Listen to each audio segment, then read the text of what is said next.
राज्यात अनेक ठिकाणी नद्यांना पूर आलेले पाहूया त्या संदर्भातल्या बातम्या।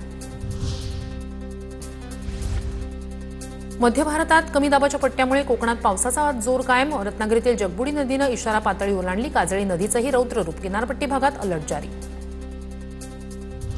रत्नागिरीतील खेड दापोली मार्ग गेल्या 10 तासापासून बंद। मुसळधार पावसामुळे खेडमधील जगबुडी आणि नारंगी नदीला पूर। पुराचं पाणी मुख्य मार्गावर आल्यानं पर्यायी मार्गाने वाहतूक सुरू।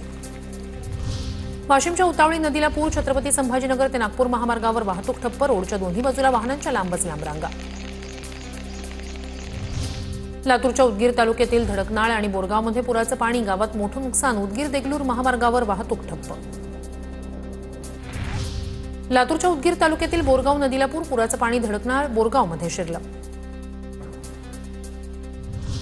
जळगावच्या रावेर तालुक्यात मुसळधार पाऊस। नागझरी नदीला पूर। मुसळधार पावसाचा केळीच्या बागांना फटका।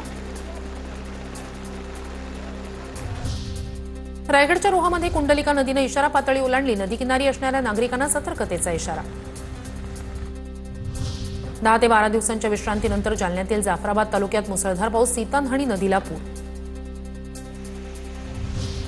अकोला जिल्ह्यात पावसाचा हाहाकार। पातूर तालुक्यातील अनेक गावांचा संपर्क तुटला तर काटेपूर्णा आणि बाळापूर इथल्या धरणांचे सर्व 10 दरवाजे उघडले।